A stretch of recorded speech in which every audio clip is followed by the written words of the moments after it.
Alô, bem-vindos a mais um podcast de 2 dias de conversa. Hoje temos uma dupla, são todos da mesma terra, são de Ponte Lima, embora eles tenham papéis no desporto um pouco diferentes. E é essa diferença que eu também trago para este podcast, para também eles darem diferentes visões sobre o tema que eu levanto neste podcast. Portanto, o meu primeiro convidado é treinador, chama-se David Ferreira, ou Zangadinho Ferreira, é também muito conhecido por esse nome. É treinador há 6 anos e tem a paixão pelo desporto desde miúdo. Atualmente é treinador adjunto dos séniores masculinos do Basquete Clube Limiense. É também treinador principal do Sub-14 deste clube e selecionador distrital do Sub-14 da Associação Basquetebol Viana do Castelo. Por sua vez, Miquel Sousa é licenciado em Educação Física e Desporto, no ISMAI, e mestre em Ensino de Educação Física nos Ensinos Básicos e Secundários pela Universidade de Minho. Considera que o exercício físico é como um prolongamento de corpo mental. A mente e o corpo precisam ambos de estímulos fisiológicos para o progresso. Para além disso, há muito mais a conhecer, além de capa, calorias gastas e o pump gerado do músculo esquelético. O exercício é integrador e por si só de nada vale. Os ideais da Grécia Antiga devem continuar a ser atuais. Vamos conhecer como o desporto federado e a atividade física se adaptaram durante a pandemia. Por isso, deem as boas-vindas aos meus 2 convidados. Boa noite. Boa noite. Zangadinho Ferreira e Miquel Sousa. Bem-vindos, pessoal. Olha, nós estivemos aqui há pouco no que chama no Forró, antes de nós estamos aqui com um ar mais sério, mas mais um bocadinho no contexto de haver um quebra-gelo entre nós 3 e falamos um bocadinho. Em primeiro lugar, quero-vos agradecer o terem aceito o convite. Foi bastante enriquecedor o facto de vocês estarem postos a serem escrutinados sobre de que forma pensam e de que forma veem como o desporto se tem adaptado durante este período da pandemia. Começando por ti, David, eu também organizei aqui um bocadinho a nossa conversa, o nosso podcast pelo nome, portanto, David. Estás em primeiro e também és o mais velho, acho eu, suponho, o mais velho aqui dos 3. Não sei. Eu tenho 34, portanto. É assim, o facto dele ter o cabelo mais curto não quer dizer que ele é o mais velho, não é? Temos que verificar o passaporte. Exatamente. Olha, David, como é que nasceu este gosto pelo desporto, em específico o basquetebol? Conta-nos um bocadinho. O gosto pelo desporto vem desde que eu me lembro. Desde que eu me lembro que comecei a andar, que gosto de ter a bola nos pés, gosto de brincar com a bola. Desde o futebol, que pratiquei desde miúdo, até o voleibol, agora na Universidade de Minho, foi? Na Universidade de Minho, exatamente, onde estive lá há algum tempo. O basquetebol surgiu com um amigo meu que jogava voleibol comigo, que era treinador de basquete e é professor de educação física. Gostou de algumas aptidões minhas de ligação com as pessoas e chamou-me para o basquetebol. E a partir daí, sou treinador há 6 anos, não é? Há 6 anos que vivo este desporto, que digo que cada ano que passa, gosto mais deste desporto. É muito enriquecedor em todos os aspectos físicos, técnicos, táticos, e é algo que me fez crescer também muito, é algo que me sinto bem em fazer, e neste momento tenho bastante saudades disso. Não conseguimos estar agora nos pavilhões, infelizmente, Mas... Até porque convém dizer, porque embora haja as ligas profissionais, não é? O basquetebol não parou, as chamadas ligas profissionais, penso que a primeira liga e a Pro Liga, que é a segunda liga do basquetebol nacional, sim. As camadas, convém dizer, para as pessoas também sentirem noção do impacto que está esta pandemia, as camadas jovens, as chamadas camadas jovens, não têm atualmente atividade. Não, neste momento está toda a gente parada, só alguns treinos e neste momento acho que nem isso conseguimos ter. Temos sempre a opção online, não é? Via Skype, mas não é a mesma coisa, não é? Mas não é a mesma coisa, não é a mesma coisa. É bom para vermos o que é que eles conseguem fazer ainda, brincadeiras, isto e aquilo, mas nada mais que isso. Nada mais que isso. Pelo menos é a minha opinião, é aquilo que eu acho que acontece. Agora, nas camadas jovens tem sido isso. Agora, quanto aos séniores, tivemos agora uma notícia que pode ser que haja competição agora nos próximos 2 meses. Existem conversações... Ou seja, depois deste desconfinamento gradual, não é? Não diria já neste não digo desconfinamento gradual, não sei se já estamos nele ou não, mas existem conversações com a Federação Portuguesa de Basquetebol para iniciar daqui a umas 2, 3, 4 semanas no máximo, uma série de jogos, uma taça ou algo do género, para poder haver essa continuidade da época, para não se perder tudo também, não é? Mas ainda há ainda estão essas conversações em ativo, mas vamos ver se realmente se vai concretizar ou não. Os atletas estão entusiasmados, não é? Naturalmente, que já não treinam, já não correm Diz uma coisa, quantos elementos estamos a falar? Que universo de camadas? Primeiro, as camadas que existem, não é? As diferentes camadas de atividade que existem, e quantos elementos estamos a falar no universo total deste clube? É assim, nós já tivemos perto de 200 atletas inscritos. Neste momento não temos isso. Infelizmente não temos isso. Temos desde os mini 8, né, 6, 7 anos. Temos também alguns atletas do Baby Basket. E temos todos os escalões até aos sub-18 e agora séniores masculinos e femininos. Sempre tivemos equipa sub-14 masculina e feminina, sub-16 masculina e feminina. Já tivemos algumas com equipa A e equipa B, como aconteceu comigo o ano passado no sub-14. Eu treinava a equipa B do sub-14, composta até por alguns miúdos sub-10 e sub-8, acho que não tinha nenhum, mas sub-10 e sub-12 tinha.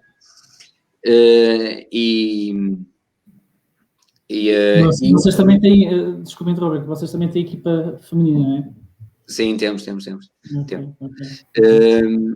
E é assim, agora com esta pandemia veio trazer muitas coisas negativas, não é? Muita gente que simplesmente deixou, não é? Deixou o basquetebol. Se falarmos com eles, são muito reticentes no regresso, e o que infelizmente para nós é chato. Perdemos. David, eu deixava esse ponto para depois, porque eu tenho essa questão, até porque, estamos a falar da pandemia, mas sabemos perfeitamente que isto está a ter um impacto, mesmo na forma como, primeiro, parou a atividade, né? E segundo, como que confiança os nossos miúdos, os nossos rapazes e mesmo os pais voltarão a ter quando desconfinarem, né? Eu deixava este ponto e passava agora um bocadinho a bola para o Miquel, até porque ele está eu não quero que o Miquel adormeça, não é isso que eu convidei. Não é assim, se passares a bola de basquetebol, eu sou capaz de adormecer, que eu com a bola de basquetebol não sou muito efetivo. Não sou muito efetivo. Não é que eu e o David, o Zangadinho, estejamos aqui numa conversa útil, estamos. Só que lá está, também vais ter o teu espaço. Olha, Miquel, a pergunta é também um bocadinho igual ao que eu fiz aqui ao Zangadinho. Qual foi a tua motivação para enverdar para esta área, pela área de personal trainer, da educação física? Portanto, tens toda uma formação nesta área. Qual foi a tua motivação? Bom, é assim, eu desde miúdo que sempre pratiquei desporto também, apesar de ser muito gordinho na altura, eu era bastante balufinho, mas era muito ativo e como nós estudámos no mesmo colégio, não é? No colégio de Hidalgo, e mas inverteram-se um bocadinho, que eu acho que estou aqui o gordinho sou eu agora. Bom, mas é assim, isso se calhar vai sempre a tempo de mudar, não é? Exatamente. E pronto, agora, isso, basicamente desde miúdo fiz sempre desporto nos clubes de desporto escolar que havia lá no colégio e pratiquei diversos desportos, foi equitação, hóquei, patinagem, hóquei depois, posteriormente, penso que depois terminou logo uns anos a seguir, esse clube. Pratiquei tudo um pouco, xadrez, pronto. Mas sempre fui... Convém dizer que quando estamos a falar do colégio de Hidalgo, quando estamos a falar do colégio, estamos a falar da Hidalgo. Para as pessoas terem noção da escola que estamos a falar. Embora a escola tivesse muita oferta, não tinha um curso específico desta área, ou seja, chegavas ali ao secundário e tinhas Sim. No teu caso, por humanidades até. Exatamente. Anteriormente, antes de nós chegarmos ao secundário, penso que existia o curso de desporto lá na escola, mas depois deixou de existir. E até enveredei pelas humanidades. Não era que não gostasse muito de matemática, mas pronto, enveredei pelas humanidades. Depois continuei a praticar desporto e quando fui para a faculdade meti-me nas maratonas e no trail, nos desportos de resistência. E esses desportos, pronto, foram os que eu pratiquei assim mais, digamos, com mais prazer e com mais afinco, os desportos individuais. Depois, pronto, enveredei pela educação física, porque também tive boas referências no colégio, tive bons professores de educação física, com certeza foram os teus também, muitos deles, e isso também me levou a enveredar pela educação física. Sempre gostei da disciplina. A minha disciplina favorita era História, nem era Educação Física, mas era a segunda favorita, digamos assim. E este contacto que se tem com os miúdos e também com os adultos, porque eu agora tenho mais trabalhado com adultos fora do âmbito da escola, mais no âmbito do ginásio. A minha pergunta por acaso, até a minha pergunta a seguir, e já que tocas nesse ponto, também já te pergunto, qual é essa experiência de transportar a atividade física, portanto, a capacidade humana, não é? Esta máquina toda divina que Deus nos fez, para uma faixa etária muito especial, até porque estamos a falar de uma faixa etária, os séniores, não é? Que são pessoas que, embora gostam muito da atividade física, também gostam muito do convívio. Eu não queria pegar já na parte do impacto que a pandemia está a ter no teu caso, mas o que é que achas, na tua perspectiva, que recordações ficam o facto de não haver pandemia, tens com essas pessoas, com este público em especial? Sim. Bom, a pandemia afastou-nos muito, não só aos séniores, mas a todas as faixas etárias. O impacto nos séniores é um bocadinho mais intenso, porque é uma população que já tem algum isolamento. Muitos deles vivem sozinhos, vivem em locais mais isolados, o contacto a nível das redes sociais nem sempre é fácil, se bem que hoje em dia os maiores utilizadores do Facebook já são faixas etárias mais avançadas, já são pessoas de mais idade no Facebook. Penso que essas estatísticas sim. são muito presentes. Já começa. É interessante como as redes sociais também filtram, também criam tribos, não é? Ou seja, talvez o Instagram é mais para jovens, o Facebook talvez está a atender para uma faixa etária mais adulta. Desculpem. Habitualmente Twitter, para quem gosta muito de politicar, muito de falar de política e coisas, eu tenho Twitter, raramente uso aquilo. Sim, não convém, que é um bocado agressivo. O Twitter é um bocado agressivo. Eu já comentei aqui com outro convidado, que o Twitter é um campo minado. Convém ter muito cuidado, porque aquilo, volta e meia, tem pessoal com pistola na mão e dispara. Ok, isto é o tipo... Sim, mas continuando com os séniores, é assim, de facto é a população que tem uma necessidade maior de contacto com outras pessoas presencialmente. À distância, como há pouco o David disse, à distância é muito difícil manter o foco e fazer algum trabalho que seja produtivo para eles. No fundo é manter o contacto, saber se está tudo bem e pronto. Agora, os níveis de atividade física, as pessoas em casa têm sempre muito que fazer. Não é? Tem sempre muito que fazer. E o exercício físico propriamente dito, estruturado, não fica com muito espaço quando as pessoas estão em casa. Isto também é uma questão cultural, não é só uma questão da pandemia. É uma questão que, por exemplo, nós temos países que já têm o exercício à distância muito mais avançado que Portugal. Não é? E isso, nas grandes cidades, isso acontece. Não quero desvendar algumas perguntas à frente, mas se calhar... Sim. Isto até ajudou a acelerar uma transição digital nesse contexto, no contexto de... se calhar às vezes até mais cómodo estar em casa, digo eu, estou eu aqui a falar próprio. Cómodo, hoje não me dá a vontade de ir ao ginásio em casa. Aliás, até é muito comum no ginásio que eu andei, eu já andei no ginásio, embora não pareça. Mas a maioria das pessoas que andam no ginásio não parece.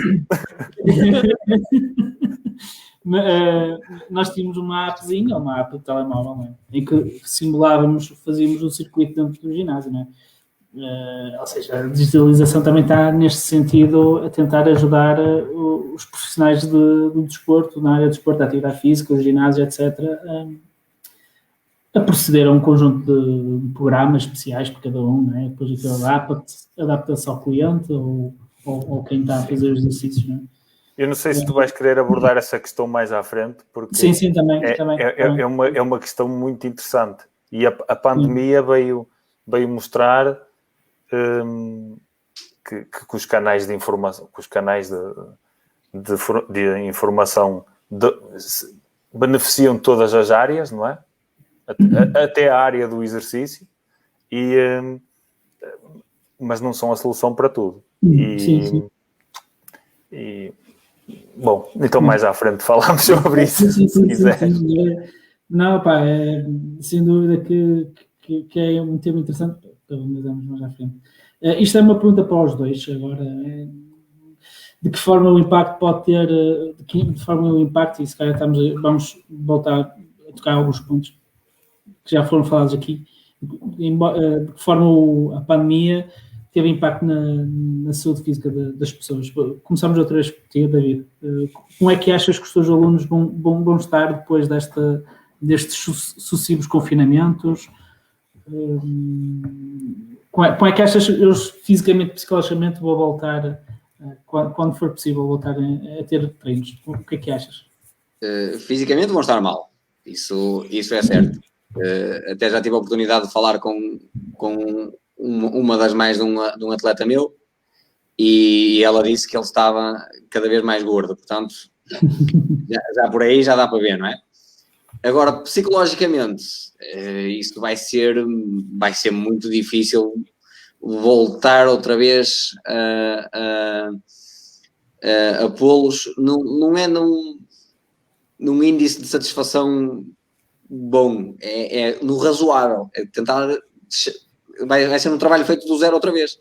Vamos ter que chamá-los outra vez ao desporto em si, não é? Neste caso, ao basquetebol. E dar-lhes outra vez o gosto por estar ali, não é? Porque alguns vêm aos treinos, não é? E vêm para o basquetebol e se calhar para outros desportos que não o futebol, porque os amigos estão lá. E depois vão... Se aquele amigo falha, se aquele amigo eventualmente falha... Exato, mas pronto, e alguns deles é possível, e que já aconteceu, é possível ganharem o gosto pelo basquetebol e continuarem lá. E eu acho que isso o que esta pandemia trouxe e o que o desconfinamento nos vai trazer vai ser um pouco isso. Vamos ter que ganhar outra vez.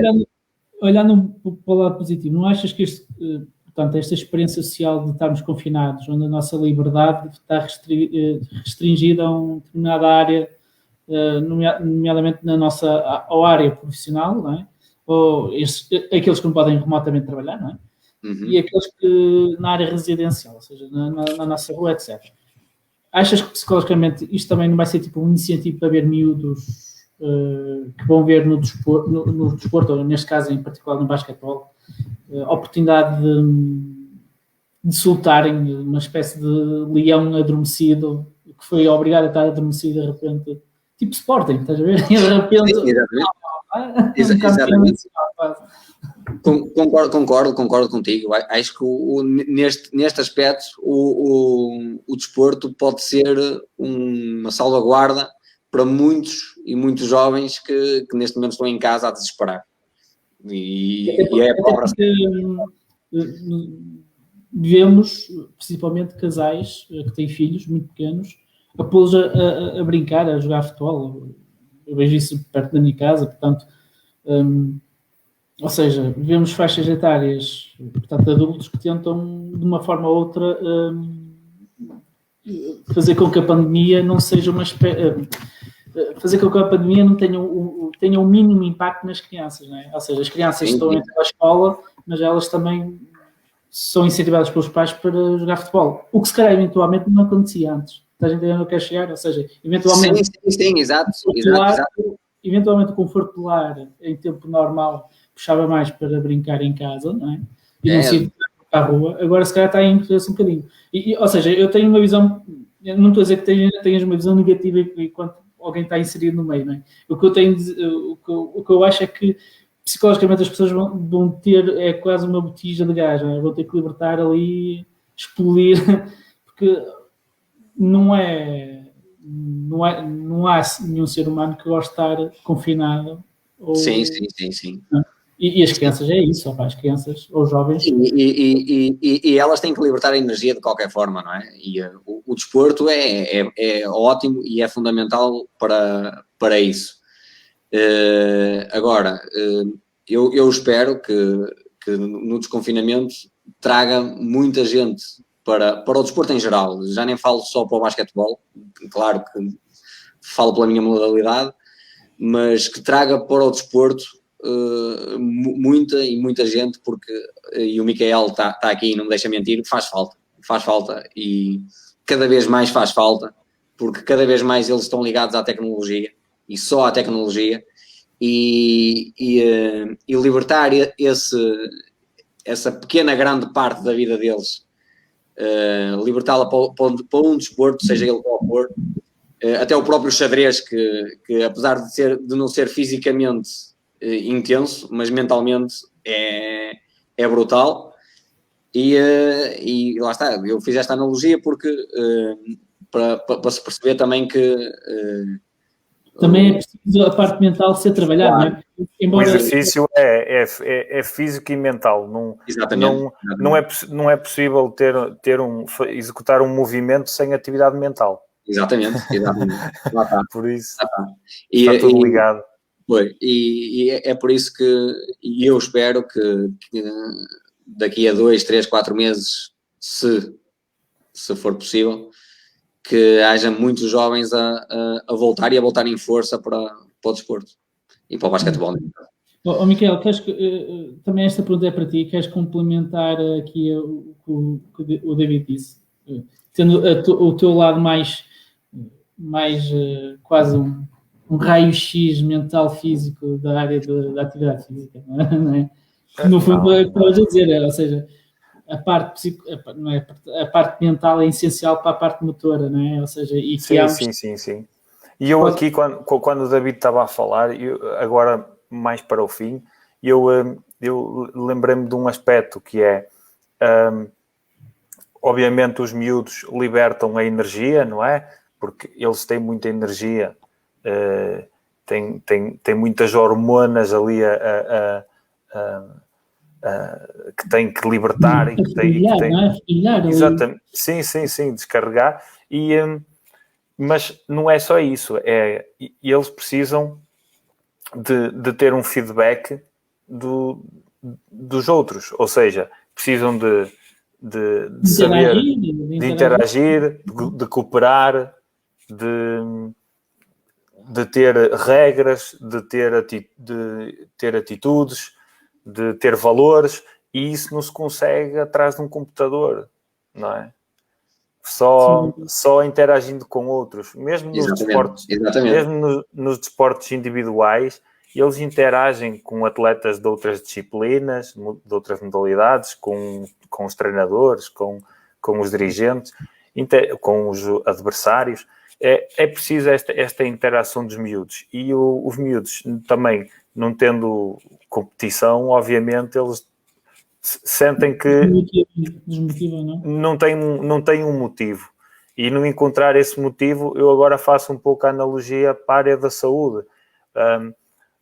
Alguém que não tenha, que pratique exercício físico num ginásio, imaginemos, e não tem um motivo, não sente um motivo para o fazer, não vai continuar a fazer. E a pandemia veio um pouco reduzir o motivo de fazer, porque as pessoas veem que é mais complicado no futuro próximo partilharem o mesmo espaço, partilharem os mesmos equipamentos. Falámos dos acessórios do desporto, não é? As máquinas. Mas é interessante. Tudo isso vai ser muito mais complicado e as pessoas, o motivo que elas têm que encontrar é um motivo de, olha, estar com outras pessoas, cooperar, ter um objetivo de saúde, porque querem brincar com os filhos, porque querem ter mais energia para o dia-a-dia, mais bem-estar. Mas estes motivos agora complicam-se um pouco com esta questão da pandemia. Vamos ver o que é que no futuro... não sei se estou a responder bem sim. No sentido da pergunta que tinhas feito. Acho que basicamente vocês, embora tenham focos diferentes, complementam-se, porque no fundo têm algo muito em comum, que é a parte mental e a parte física. Ou seja, um atleta de basquetebol sem a parte mental, sem a parte estratega da motivação, da parte, não é? Que se eu muito a falar no desporto no geral, sem a parte física também, nunca serão atletas de excelência, não é? Quando sim, porque o desporto, e eu no desporto eu não tenho experiência como treinadora, mas tenho experiência como preparador físico de atletas e portanto a nível privado, não em clube. E obviamente que uma ação de jogo ou uma competição de resistência, como correr ou pedalar, tem uma estratégia mental. E essa estratégia mental é para gerir a prova, ou para gerir a situação do jogo, ou é para manter uma qualidade do movimento durante o jogo, ou para controlar os níveis de fadiga, ou para... há sempre uma estratégia mental por trás de cada ação que tomamos. Porque é que os melhores atletas são aqueles que tomam decisões mais rápido, não é? Porque Exatamente. A parte mental é tudo. Não é tudo, mas é fundamental. Nós vemos muitas vezes, e isto indo mais à área do desporto, muitos atletas estão no topo da sua competição, do seu desporto, mas há outros que se conseguem manter sempre lá. E a diferença entre os que conseguem estar no topo sempre e os que estão de vez em quando é questão mental, muitas vezes. E esta questão mental vai também para a área da saúde, porque as pessoas na área da saúde muitas vezes praticam um exercício porque pretendem obter uma energia extra, um bem-estar extra, para além da sua jornada de trabalho. Porque é interessante, porque vocês tocam num ponto que é as pessoas exigem voltar à vida normal delas, mas não exigem, por exemplo, em primeiro lugar, praticar exercício físico, ou seja, em nenhum momento houve como prioridade, ou seja, estamos em pandemia, estamos num contexto muito complicado, não é? Ou seja, mas nunca ouvimos a falar das pessoas a pedirem do género, eu quero, ok, vamos confinar, mas eu exijo... Quero ir ao ginásio, ou quero ir à piscina. Exatamente. Ou seja, o que vemos é os donos, os proprietários que têm negócios do setor a exigir, mas as pessoas não. Estão entendendo o que é chegar, ou seja... Tocaste no ponto certo. As pessoas exigem que querem voltar à vida normal. Mas dificilmente este confinamento não será tão cedo, total, até antes do verão, ou até mesmo a meio do verão. Mas eu não exijo, mas tirando os proprietários naturais do setor de ginásio, etc, preocupados, claro, que eles têm negócios e têm coisas, têm que se comprometer a pagar coisas, não é? Mas não vejo a sociedade muito preocupada com isso, tipo, com a saúde física delas. Acham que isto também é cultural, ou seja, há aqui uma geração que está a adotar os ginásios como uma fuga a uma vida sedentária, não é? Mas ao mesmo tempo vemos uma sociedade que tem algumas prioridades um bocadinho complicadas, ou seja, se tu de repente fosses a votos e dissesse assim, quem quer ir para os shoppings e quem quer ir para os ginásios, o que é que achas que ganharia? 80% dos shoppings. Os shoppings. Há muitos shoppings que têm ginásio. Bem visto. Agora apanhaste-me na curva. Bem visto. Mas esses 80% que iam ao shopping não iam ao shopping. Não, passavam só por fora. Gosto muito do visual do ginásio, é muito bonito. É uma montra bonita.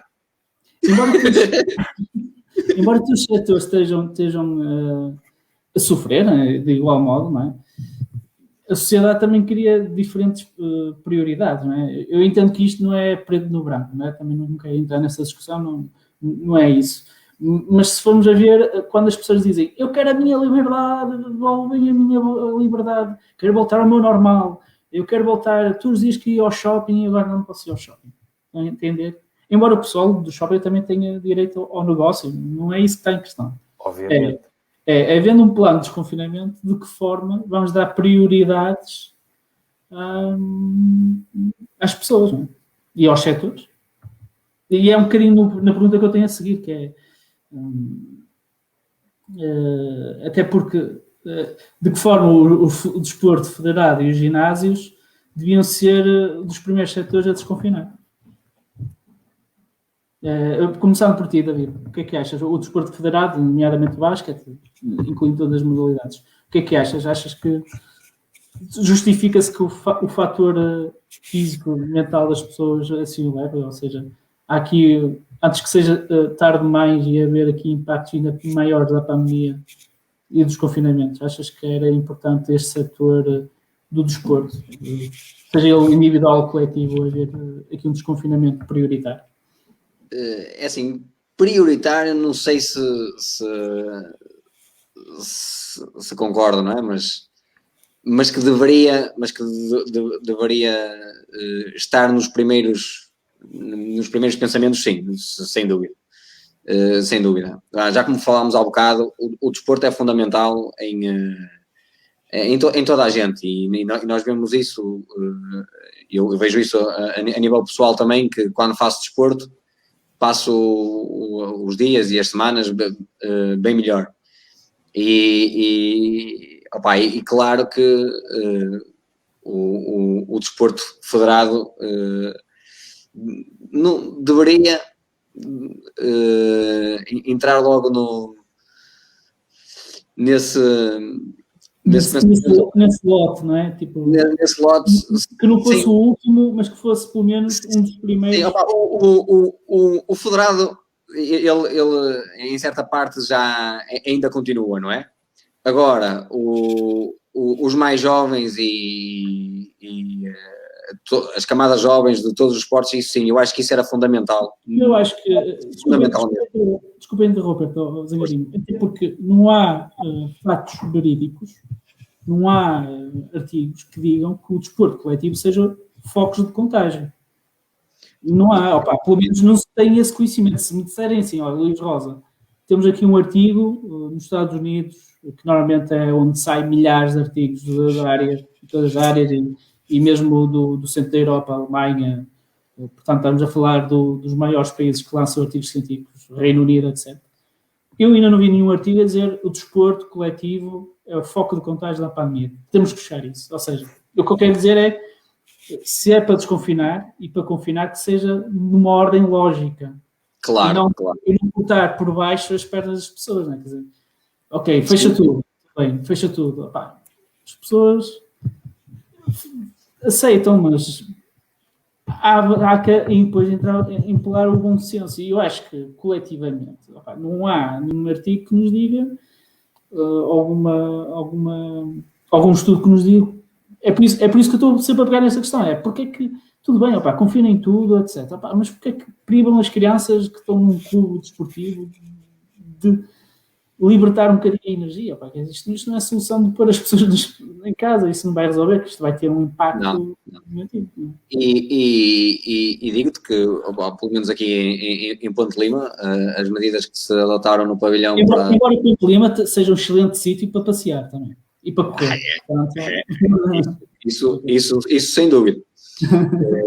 Mas como eu estava a dizer, as medidas que se adotou no pavilhão para não haver junção de equipas lá dentro, de desportos diferentes até, também, foram bastante boas, não é? E até que não houve qualquer tipo de contacto com os diferentes jogadores e atletas, e lá está. Daí podia-se deixar os jovens trabalhar mais um bocado, mas pronto, infelizmente, e pegando no que falámos há bocado dos shoppings, não é? Se calhar mais depressa vão às compras com a mãe e com o pai e tocam em mais coisas do que se fossem um treino de basquetebol.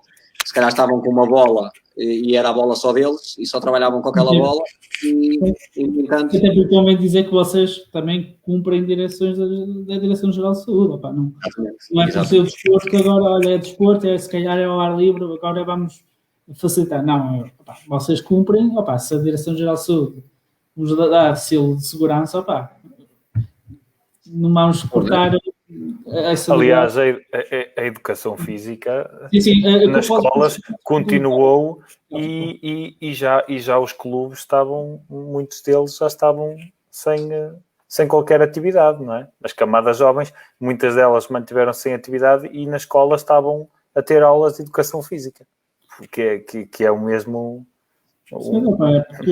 É a mesma coisa, digamos assim, é o mesmo grupo, é um grupo de pessoas que está ali no mesmo espaço, não é? As regras na escola, eu não tenho estado na escola ultimamente, mas as regras agora no Covid andavam em 3 metros de distância entre os miúdos, na aula de educação física, e depois não podiam fazer desportos coletivos em que passassem a bola uns aos outros, ou, quer dizer, andavam ali com umas certas restrições, era muito difícil, faziam basicamente exercício individual, faziam treino físico. Mas ao menos entendemos que há uma tentativa de adaptação.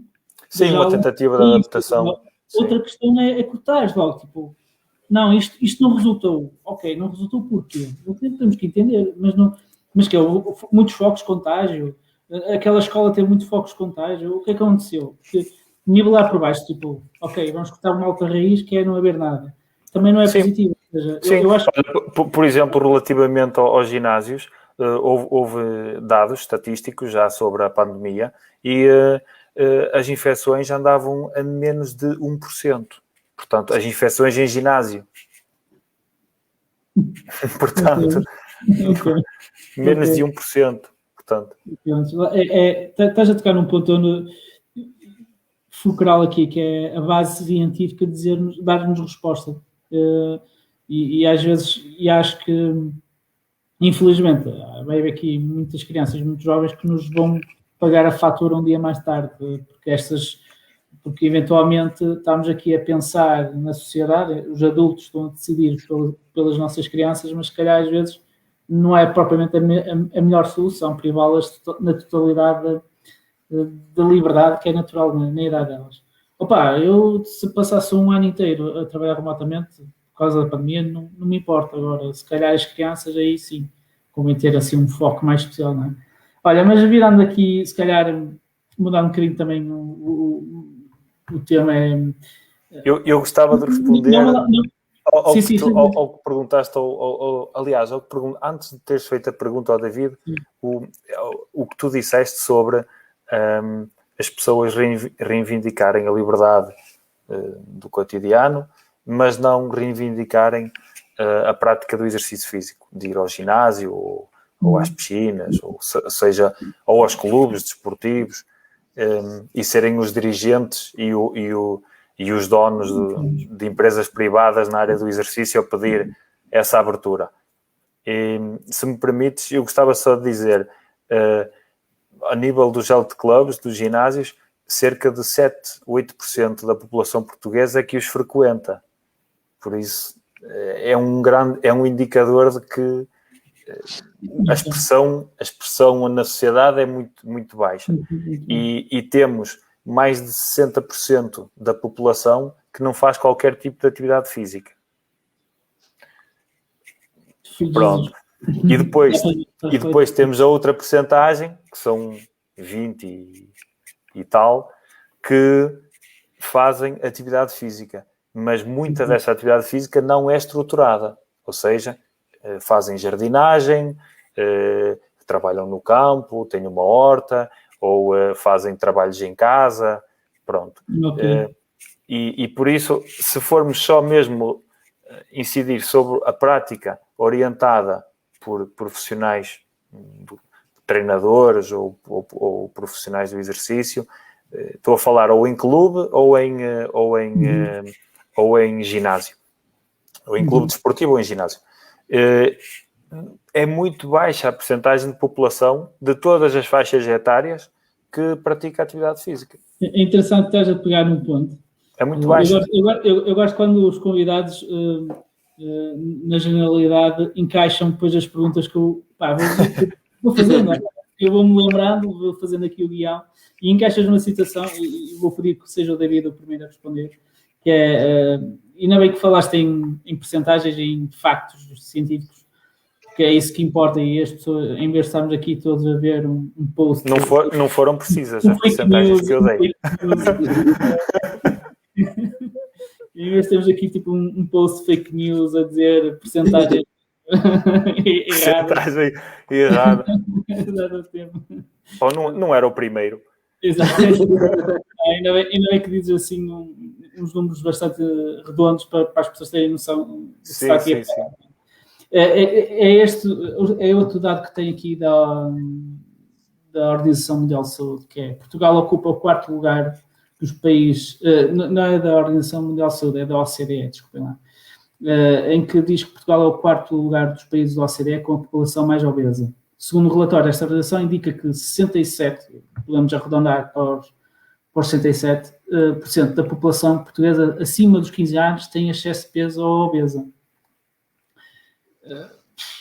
Eu acho que a pergunta óbvia é de que forma a pandemia irá contribuir para o aumento ou se calhar o agravamento deste número, ou David, desculpa. Como é que achas? Já agravou bastante, de certeza absoluta. Já tiveste a tal chamada de uma mãe? Não, nem preciso, nessa parte nem preciso. É que já tenho ex-atletas meus que costumo ver durante o fim de semana, que se nota que a pandemia trouxe esses efeitos negativos. De estar parado, de não poder correr, não poder praticar o desporto que gosta junto com os amigos, apesar de qualquer um, nem todos, mas é possível terem uma bola e um cesto em casa para poderem fazer os lançamentos, fazer uns dribles e tal, mas isso não é suficiente, nem perto nem de longe, para ajudar nesse aspecto. E quando chegarmos ao desconfinamento na sua totalidade, quando isto tudo passar, vamos ver índices de obesidade muito maiores. Não tenho a menor dúvida disso. Agora, o que podemos fazer para mudar é eles virem para o desporto, mas sem isso... Diz uma coisa, David.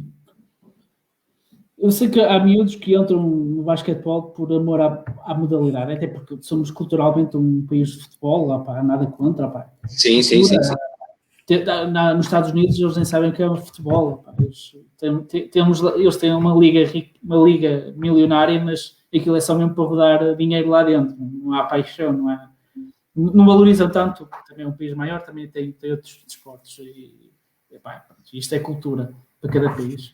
Mas a minha questão é, será que aquele miúdo que aderiu ao basquete porque quis experimentar, o perfil desse miúdo, e que eventualmente até tinha alguma patologia de saúde, é gordinho, quer emagrecer e, portanto, praticar o desporto é essencial. E ele optou pelo basquete. De que forma achas que psicologicamente esse miúdo em concreto, o perfil de um miúdo desses, poderá ser uma vítima? Acho que é uma palavra muito forte, mas ao mesmo tempo é uma palavra que se ajusta. Pode ser uma vítima desta pandemia, porque forçar este miúdo, porque psicologicamente este miúdo já vem um bocadinho afetado, não é? Já tem aquela percepção do corpo, não é? Sou gordinho, quero emagrecer, quero fazer desporto. De que forma um miúdo deste pode ser um caso sério quando ele voltar a praticar o desporto? Que ferramentas tu, como treinador, também vais dar e que cuidados vais ter quando voltares a receber um miúdo destes? No fundo, é o tal lado mental que nós estivemos aqui a falar. Nesse aspecto, teremos que começar muito, mas muito devagar. Muito devagar com ele. Temos que ir passo a passo, voltar a integrar todos os aspectos, até o próprio correr em si, que alguns até parece que desaprendem, e voltar a inserir esses movimentos, voltar a inserir a bola, voltar a inserir o cesto, todas as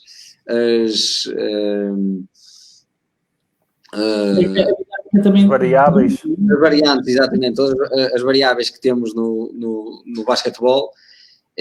Vai ser um desafio muito grande, voltar a pôr esses atletas em índices físicos aceitáveis para a competição. Portanto, prevês que, por exemplo, um calendário desportivo terá a federação, as próprias instituições desportivas, estou a falar da Federação de Basquete, hockey, handball, futebol, vão ter que criar um programa de reingressão destes atletas.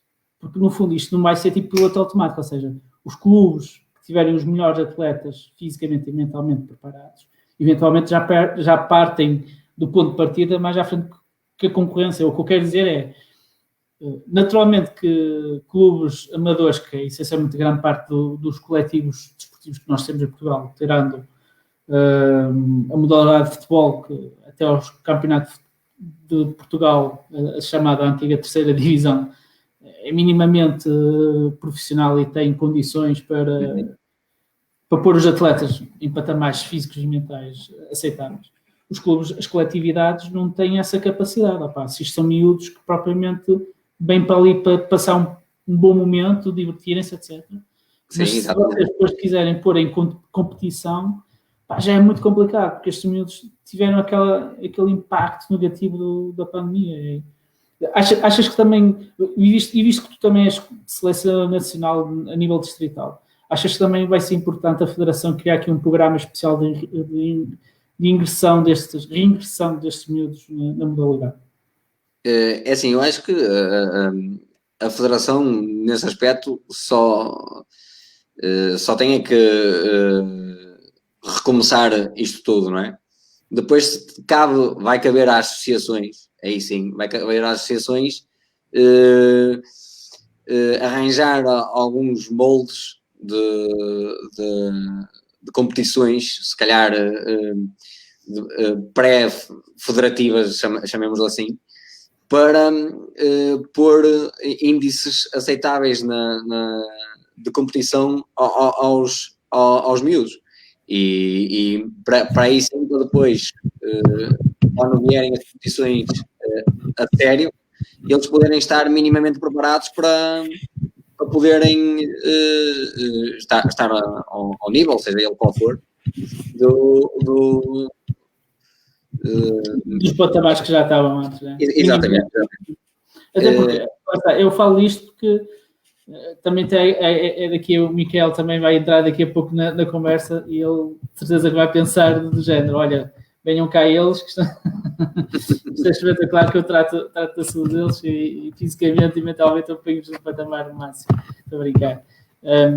O que eu quero dizer é que estes miúdos já são por eles já estão num patamar inferior, entre aspas, com muitas aspas, é o que eu quero dizer.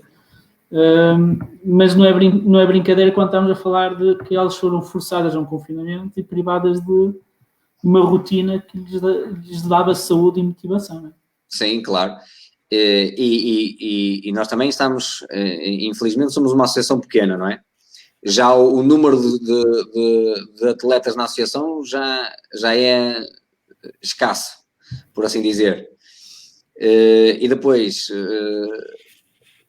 pode tanto facilitar ou dificultar o meu trabalho como neste caso como selecionador distrital, não é?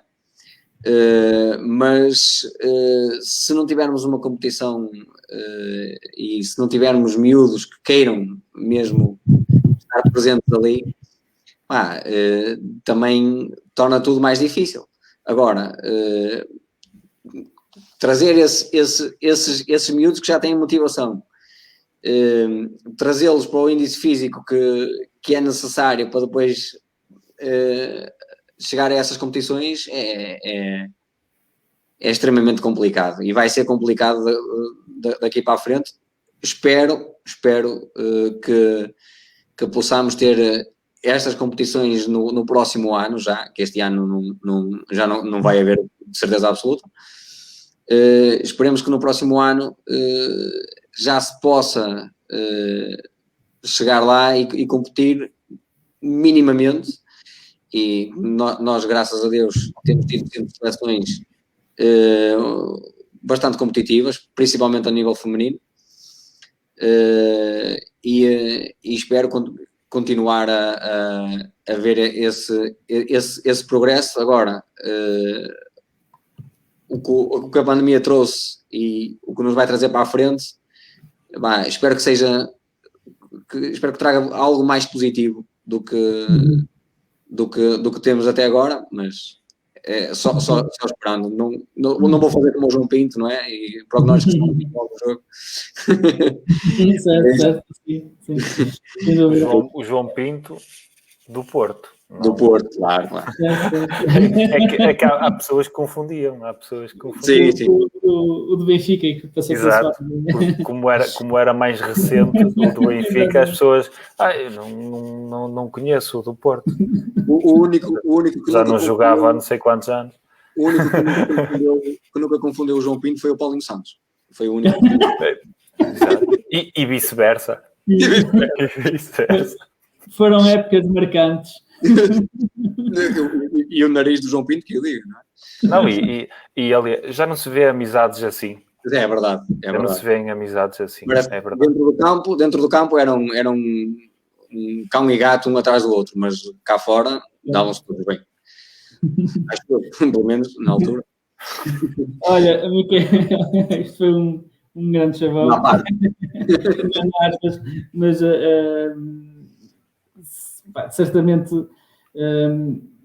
de que forma, por exemplo, a área de atividade física, Miquel, de que forma a atividade física pode ser um complemento para estes perfis tão complicados, que são jovens, são crianças, têm motivações diferentes, têm rotinas diferentes e que agora de repente lhes foi privada a verdadeira liberdade, mesmo de poder jogar.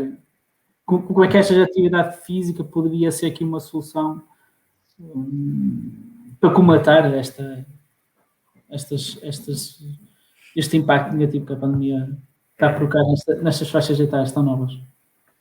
Bom, se calhar voltando um bocadinho ao início da conversa, quando eu falei na população adulta e população sénior, que o distanciamento social, de estarmos a ter atividade física por redes sociais, que não tinha, portanto, tanto impacto isso, a nível físico, mas tinha um impacto a nível emocional. No caso das crianças e dos jovens, eles, quando estão à distância, obviamente, não têm as mesmas regulações e não têm a mesma ligação emocional que têm quando estão a treinar no pavilhão, mas os jovens adaptam-se. Os idosos ou os adultos adaptam-se muito menos. E eu não me preocupa tanto essa questão mental com crianças e jovens, porque eles adaptam-se muito bem. Eles, já fora da pandemia, antes, já passavam muito tempo sedentário. Mesmo os que são atletas, mesmo os que praticam basquetebol e outras modalidades. Eu já tenho trabalhado com alguns de várias modalidades e eles, fora do tempo de treino, têm uma vida muito sedentária. E se nós formos aos indicadores de saúde, alguém que treine 1 hora ou 2 horas por dia, seja o que for, e depois está 5 horas sentado, 6 horas a fazer outra atividade, os níveis de atividade física são baixos durante o dia. Aquela hora ou 2 horas de exercício não faz com que os níveis de aptidão, de capacidade física, sejam elevados.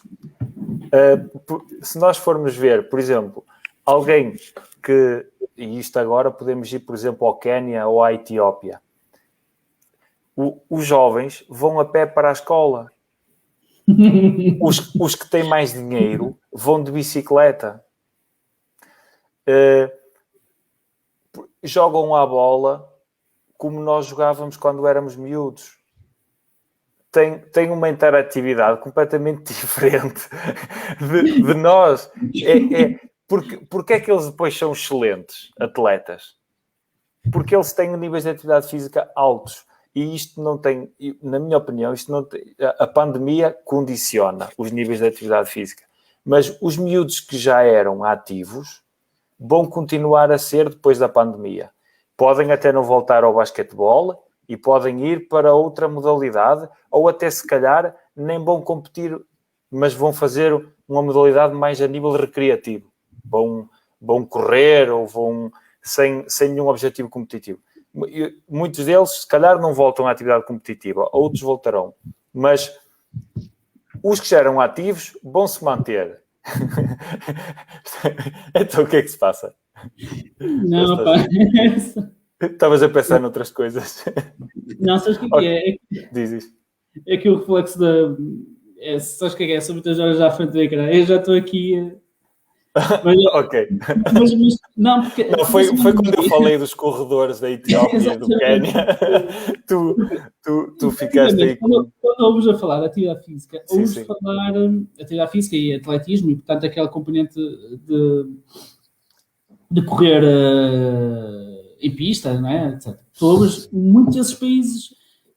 Pá, é que. Os níveis de atividade física deles são muito altos, para além da parte competitiva, que obviamente esses países investiram muito. Mas achas que é mas é o efeito de investimento desses países, mesmo pobres, fazem muito investimento nesses atletas? Fazem, porque o desporto sempre foi, ao longo da história, sempre foi a imagem de um país. Okay. Quem é o português mais conhecido lá fora?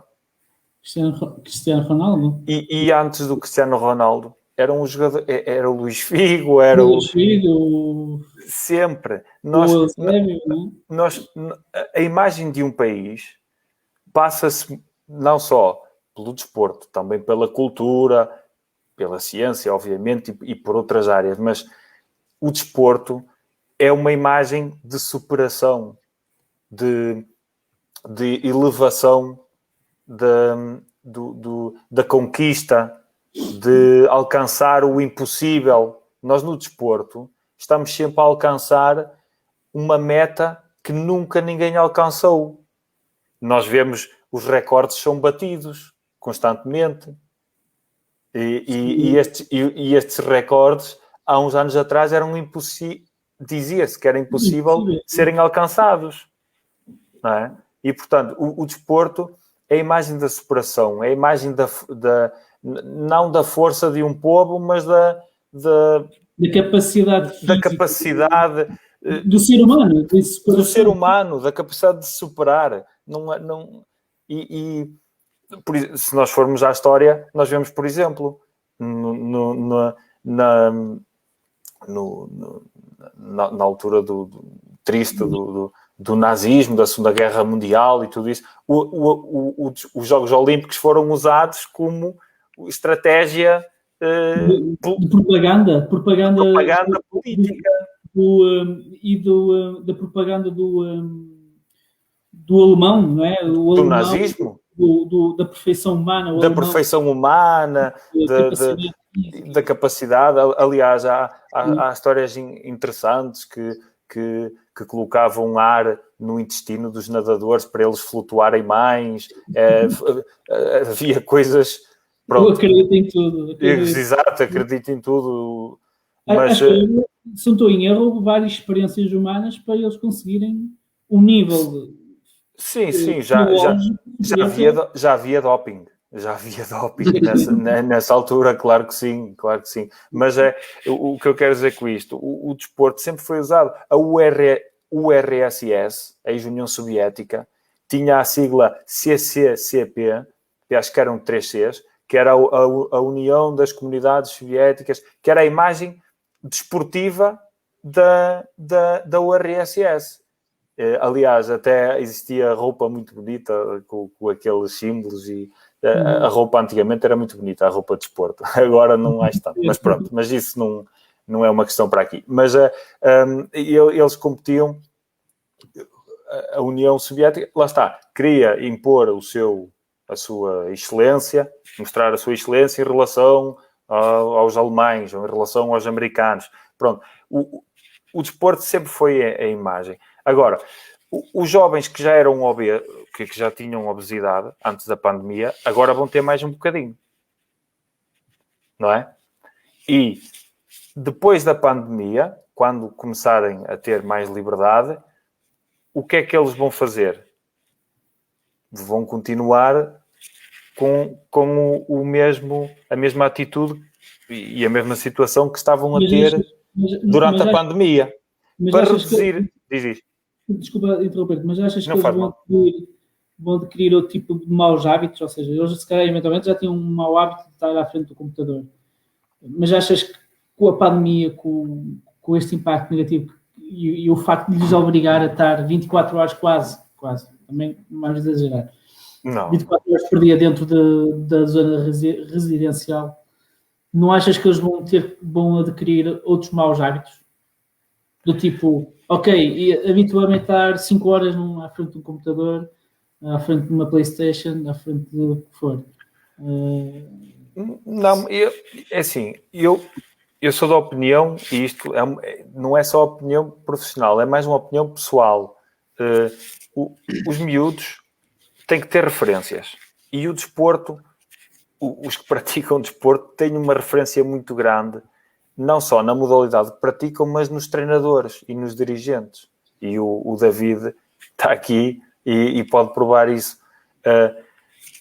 Esses têm referências e vão continuar a tê-las. Os outros contam com os pais. Mas os pais, neste momento, qual é o grande problema dos pais? Os pais estão sobrecarregados. Têm, muitas vezes, a situação profissional instável, devido à pandemia, e têm as tarefas todas da casa e do dia-a-dia para resolver. E muitas vezes é complicado quando os filhos na escola tinham referências dos professores, agora vem o professor 1 hora por dia, ou meia hora. E agora no futuro, no futuro próximo, quando tiverem mais liberdade, e eles vão voltar a ter alguma referência dos professores, obviamente, mas os hábitos que eles tinham já vêm de trás. E para mim é assim, quando se fala em obesidade, quando se fala em questões de obesidade, fala-se em nutrição. Não se fala em exercício físico. Aliás, sempre foi uma das áreas que eu tentei sempre explicar aos meus alunos. Quando eles vêm com objetivos de perder peso ou quando vêm com alguma dúvida sobre a perda de peso. A nutrição é 70% a 80% do processo de perda de peso. O exercício faz o restante. Porque nós sabemos que é um balanço energético que tem que ser feito, gastar mais calorias do que as que consumimos. Pronto. Agora, o que é que acontece com os jovens e com as crianças? E com os adultos das gerações mais novas, digamos assim. Das gerações ali até aos 35, 40 anos, digamos. Porque a nossa alimentação é completamente diferente de há 20 anos atrás. Nós, há 20 anos atrás, comíamos muitos mais legumes, muitas mais frutas, não é? Hoje em dia, nós estamos a ter uma alimentação americanizada. Nós temos uma alimentação... É verdade. Junkie food. Já disse uma marca, porra. Já vou ser processado. Nós hoje em dia temos a alimentação praticamente é toda em pacote, é tudo instantâneo, não é? E nós falamos muito da nutrição mediterrânica, alimentação mediterrânica e não sei o quê, mas a maioria das pessoas não come sopa. Não é? E quando come é aquela que já está pré-feita lá no supermercado, não é? A nutrição é o essencial. E aqui as escolas têm um papel muito importante.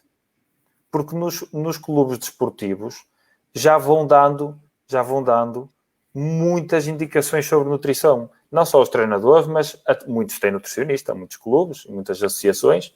E na escola também tem nutricionista. A maioria das escolas.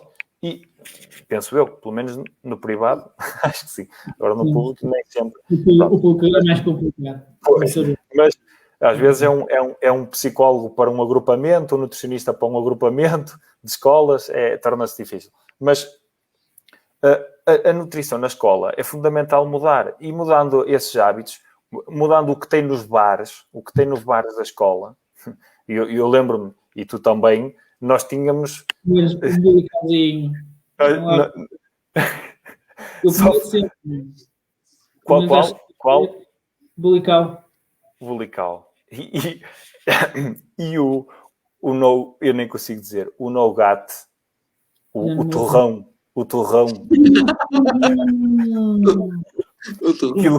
aquilo quase partiu os dentes de leite. Mas aquilo vendia-se que às vezes esgotava. Era o bulical E o nougat, o torrão. Eram sempre as coisas que esgotavam. O pessoal consumia aquela cena. Pois era. Mas lá está. Hoje em dia, eu entro num bar, numa escola, e continuo a ter isso. As máquinas de vending continuam a ter isso.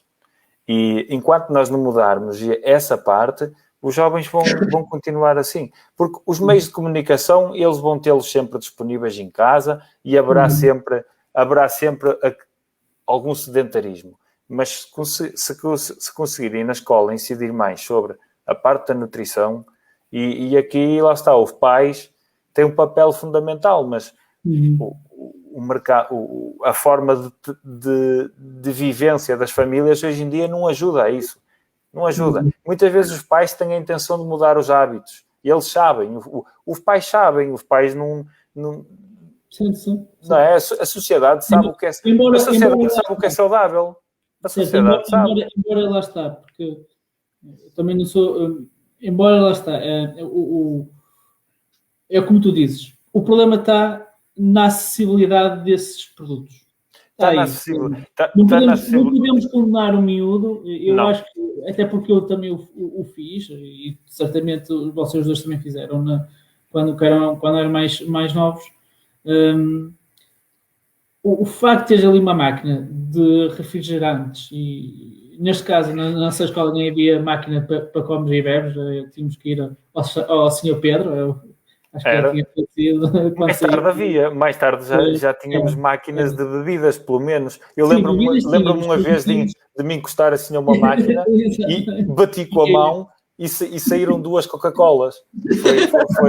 Foi espetacular, foi um momento muito interessante. E é como tu dizes, ou seja, nós não podemos condenar miúdos que estão esfomeados no fim de uma aula não comprar isso, tá, gente? É muito complicado, tá, gente? Embora que é bom o conselho do pai e da mãe, olha, compra aquilo que precisares, compra o essencial que precisares, não precisas comer mais, ou então levar o lanche de casa, não é?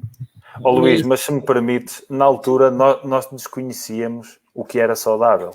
E os miúdos hoje em dia têm disciplinas na escola que já abordam a nutrição. Eu não me lembro de ter uma aula sobre nutrição quando era miúdo. Nutrição não, mas, por exemplo, lembras em miúdo, ou vocês lembram-se em miúdos, dar na escola, por exemplo, a roda dos alimentos, que ao longo do tempo foi sofrendo algumas alterações. Ou seja, bastante, sim. Certo, mas aí foi, se calhar, o primeiro contacto que nós tivemos da diferenciação dos alimentos, que nem todos os alimentos eram do mesmo grupo. Sim, mas na roda dos alimentos não aparecia lá o torrão, certo? Nem o bulical, e nós, olha, deve ser bom também, isto não aparece. É legumes também isto, é saudável. Olha, Miquel, tu pegaste num pontinho muito bem, que é das escolas, é um ponto fulcral. Eu sei que tu, Miquel, trabalhas com séniores, e desculpa, até porque não tocámos muito no ponto dos séniores, mas o foco deste podcast é também haver aqui uma plataforma igual, ou seja, tu também deste para crianças, jovens e sénior, né? E o Zangadinho, neste caso, só está a dar para jovens e para crianças. E, desculpa, desde já, não estamos a tocar se calhar muito nos séniores, porque no fundo... Não, é assim, nós quando falamos de exercício, nós falamos da mesma coisa. Falamos da mesma coisa. Há coisas... Os propósitos é que são diferentes. Pois, okay. Não é? Os objetivos é que são diferentes. Agora, exercício físico será sempre exercício para todos. Agora, os propósitos são diferentes. Sim, concordo plenamente, desculpa lá. Tocaste num ponto principal que é as escolas. David, como é que tu vês a carga de horário para a disciplina de desporto, nomeadamente a educação física? Achas que é adequada? Não. Eles têm muito... Foi reduzida, acho que houve aí É muito reduzida, é. Eu não sou sincero, não tenho muito a noção de qual é as horas que eles têm neste momento nas escolas, mas eu lembro no meu tempo numa semana tinha 3, 4 horas de educação física. Eles agora, se tiverem 1h30, é muito.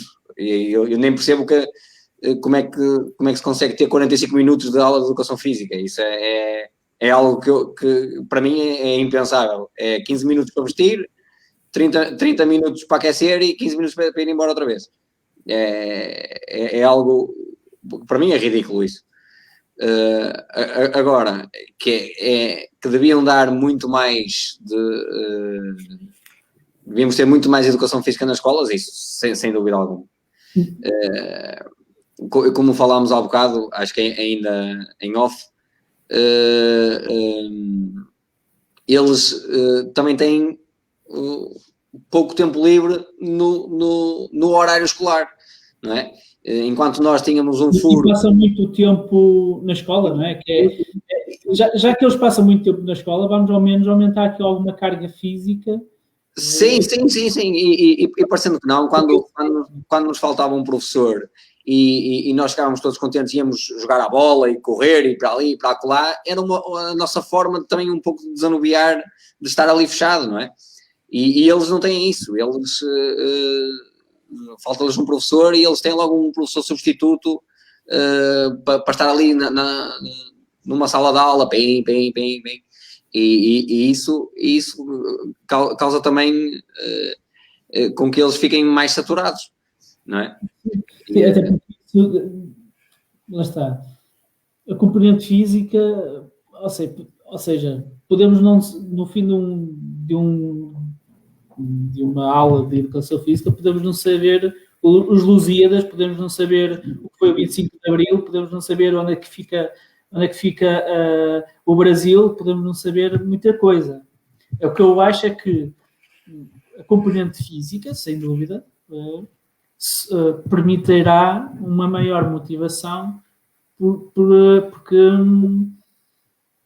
é a própria energia do jovem e da criança que está ali em causa, quer dizer, já que tu passas muito tempo na escola, e a escola quase chega a ser um pouco que é a tua segunda casa, não é? Tirando o fim de semana, sim. Não é? E a carga horária está muito focada nisso, ou seja, que passes muito tempo por questões laborais, não é? Porque muitas vezes os pais só têm disponibilidade a partir das 6, das 7 buscar o filho, ou pelo menos é esse horário que a maioria dos pais estão disponíveis em casa. Haver aqui também uma adaptação de equilibrar um bocadinho tudo isto, quer dizer, eu lembro, e o Miquel pode dizer isto, eu lembro de ter aulas de 45 minutos e 15 minutos de intervalo. Depois passaram 90 minutos e 15 minutos de intervalo. Eu não sei agora como que isto está. Agora deve ser tipo uma manhã inteira de história, 15 minutos para almoçar e mais uma tarde inteira de matemática e agora vão todos embora. Não sei como é que está agora. Mas, ou seja, as cargas ao longo do tempo, já da nossa geração, da minha, falo eu e o Miquel, do colégio, já começaram leves, mas depois ao mesmo tempo começaram muito mais pesadas, ou seja, passou de 45 aulas de 45 minutos mais 10 de intervalo mais 45, passou já de bloco inteiro, ou seja, quase 90 minutos de aula e 15 minutos de intervalo.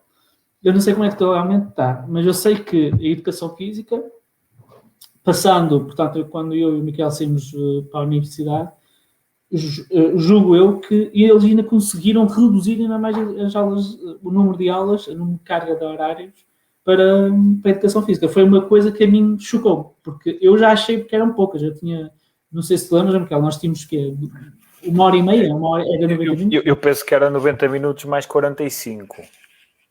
Já não me recordo bem. Eu acho que era 1h30 e depois outro dia com 45, acho eu.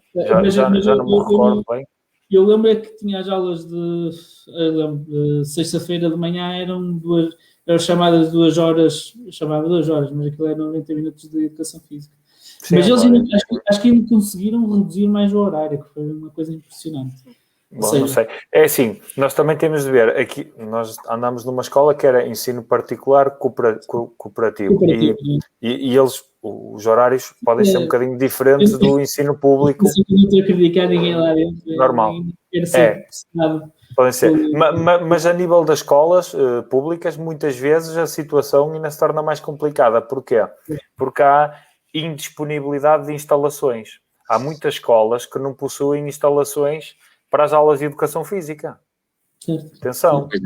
Eu, por acaso, tive a felicidade das escolas onde estive, havia instalações e também tinha instalações públicas perto, que se podiam usar como piscina municipal e piscina municipal, pavilhões municipais, tudo isso. Mas há muitas escolas que só têm uma pista de atletismo e 2 campos de desportos coletivos, pronto, ou um campo de desportos coletivos.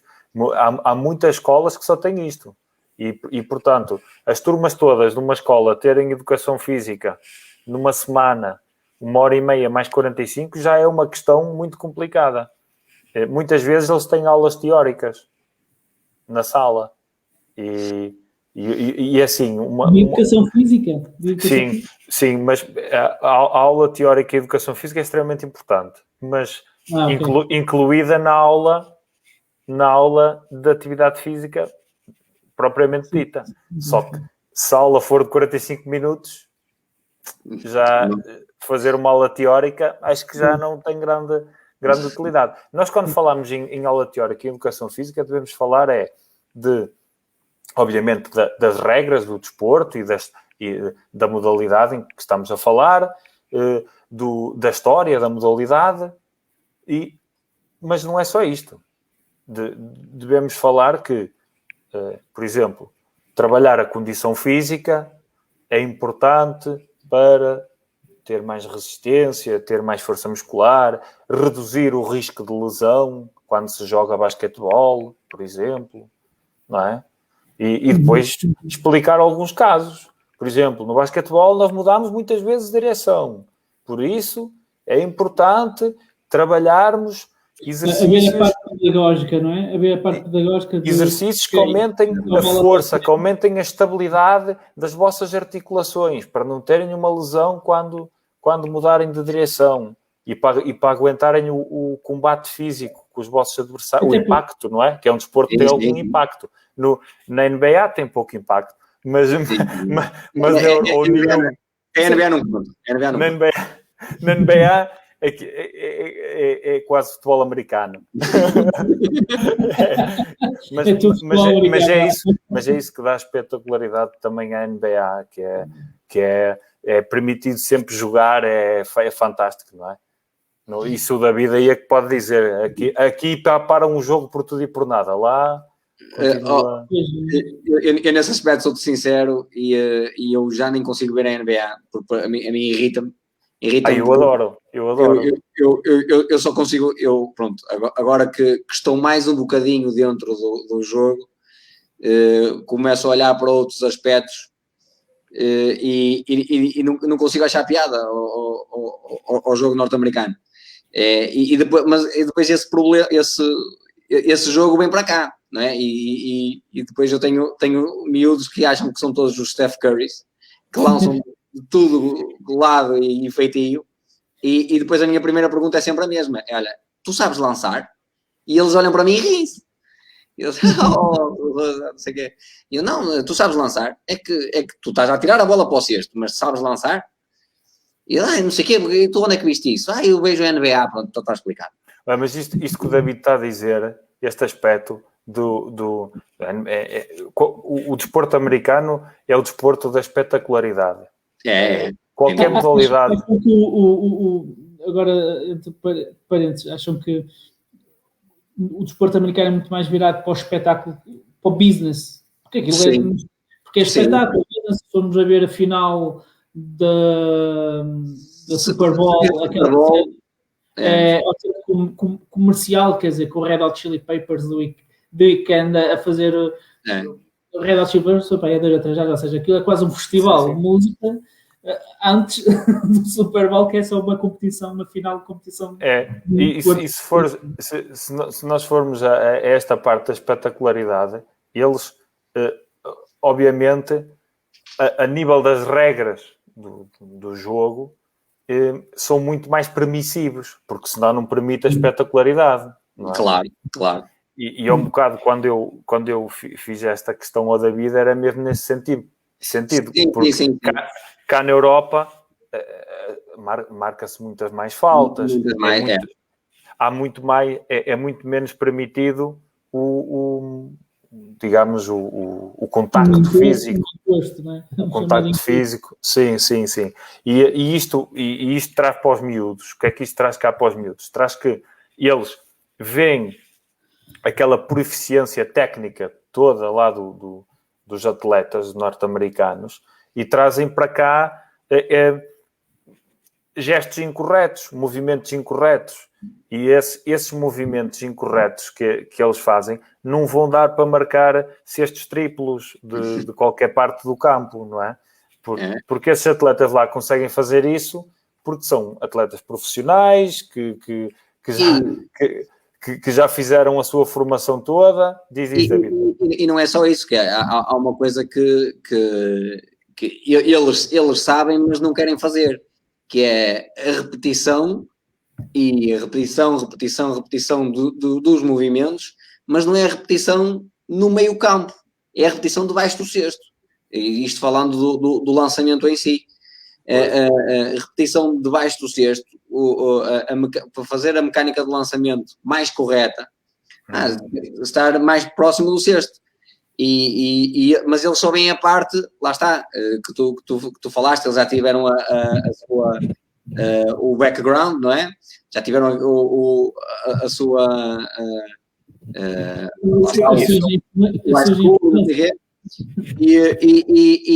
e nós só vemos o produto final, não é? Não é? Não vemos o progresso que está lá por trás. E aqui na educação física, aqui não só no clube, no desportivo, mas também na educação física, tem-se que ensinar desde o início porque é que é importante fazer daquela forma. Exatamente. E isto agora eu vou ser um bocado crítico à educação física. Existe muito... eu incluo-me nesta classe que vou falar. Os professores de educação física, devido ao tempo limitado que têm, obviamente têm que dar os conteúdos de forma muito sucinta, não é? Não podem e isto agora portanto, estou-me a referir à educação física e ao treino no clube. Sim. Nós temos que introduzir um movimento ou uma ação técnica ou tática, temos que introduzir. Depois temos que a exercitar e temos que a consolidar. E muitas vezes não há tempo para isto tudo. Claro. E o que é que os professores de educação física ou treinadores têm que se fazer valer? Tem que se fazer valer de uma parte muito importante, que é a pedagogia. E a pedagogia é algo que se consegue fazer, que no momento consegue-se ajustar o exercício para aquela turma ou para aquele grupo de alunos ou até mesmo para aquele aluno. Tem-se que corresponder à individualidade de cada aluno. E corresponder à individualidade de cada aluno é, se calhar, um miúdo consegue lançar de mais distante com uma técnica correta, mas aquele só consegue lançar debaixo do cesto. Sim. E o treinador ou o professor tem que adaptar o exercício e ter vários níveis dentro da turma, não é? Ter vários níveis dentro da turma. E isto, a pedagogia é o mais importante. É sempre o mais importante. A questão técnica e tática, os miúdos vão aprender. Agora, a questão da pedagogia é o miúdo saber que, não, eu para fazer correto não posso fazer assim. Tenho que fazer assim, não é? E ele tem que saber isto. A partir dali, nós vemos que com o passar dos anos, obviamente, existe um estilo, e cada miúdo e cada atleta vai tendo um estilo de jogo. E esse estilo de jogo, muitas vezes pode ser produtivo ou não. E o treinador, lá está, ou o professor tem que atuar, mais uma vez, com a pedagogia, sempre. Sim. E dar atenção aos detalhes é importante, mas dar atenção às pessoas que temos à frente é ainda mais importante. Claro, é ainda mais importante, porque sem dúvida. Muitas vezes os detalhes, as técnicas que nós passamos, não se encaixam naquele miúdo. Não se encaixam. Porquê? Ou porque o miúdo não tem força, ou porque o miúdo não tem resistência, ou porque o miúdo não tem habilidade, ainda não criou essa habilidade, ainda não interiorizou esse movimento, e pronto, então tem-se que adaptar, basicamente. Ou seja, achas isto só para também darmos como terminado aqui o nosso podcast, antes de terminarmos o podcast, porque eu também ainda tenho uma pergunta e quero também fazer aqui uma interação com quem está-nos a ver. Acham que no fundo este tempo alocado para a educação física pode não ser o suficiente para aprender a parte mais técnica das modalidades? Portanto, ok, uma coisa é estarmos, por exemplo, um período dedicado ao futebol, como é o que acontecia connosco, comigo e com o Miquel, é um período para o futebol, um período para a ginástica, etc. Mas a sensação que eu fiquei é que era muito mais expectável ver o que é que os alunos faziam do que propriamente haver ali momento de ensinamento puro e duro, ou seja, haver muito mais foco na teoria e era mais focado na prática e claro, os mais ágeis faziam mais ou menos, não é? E tinham melhores resultados.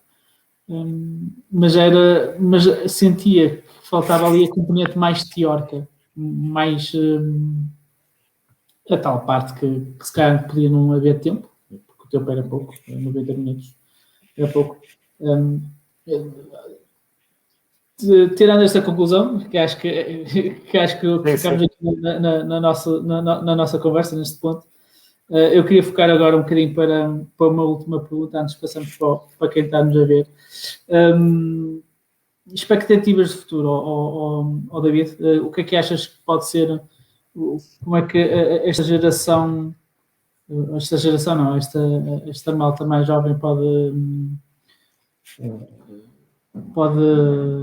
ter motivação para voltar ao basquete? O que é que achas? Como é que vais também adaptar os teus conceitos e os teus treinos também a estes jovens que eventualmente mais cedo ou mais tarde vão te voltar a chatear, entre aspas, a cabeça? A minha expectativa neste momento é um pouco baixa, não é? Mas espero sempre que haja gente e que haja miúdos que queiram voltar e que tragam até mais colegas para o desporto. E como eu já te disse, também eu aprendi muito nestes últimos anos do basquete, com o basquetebol, aprendi muito, principalmente aprendi muito com eles também, não é? E não só são eles a lixar-me a cabeça, como eu também os lixo muitas vezes. Mas, respondendo mais objetivamente à tua pergunta, eu espero que haja uma maior vaga de miúdos a regressar ao desporto e a regressar em força. Espero muito. Até para o bem da modalidade em si, não é? Que já por si só tem poucos praticantes. Gostávamos que tivesse muitos mais. Mas que... Eu espero que também este podcast também te ajude de alguma forma a chegar uma mensagem a quem for ver. Esperemos que sim. Rapaziada, não ligarmos no Basquete Clube Limiense, mas a fazer desporto e também seja ele qual for, como eu já te disse, seja ele qual for o desporto, ao menos que o façam, que o praticam. Se conseguirem praticar um ou dois desportos ao mesmo tempo, ainda melhor, se calhar ali o Miquel dirá melhor sobre isso, se é bom ou se não é, praticarem vários esportes ao mesmo tempo. Então não é? É bom eles não estarem sentados todo dia. Isso é. Não é? Eles, Sentado, Podem e os miúdos, claro, falando de idades dependentes então, das idades deles. Desculpa lá, Miquel, desculpa lá interromper, não te esqueças o que ias dizer. Podem praticá-los numa PlayStation se tiver assim uma opção lá instalada, basquetebol, futebol, o FIFA. Exato.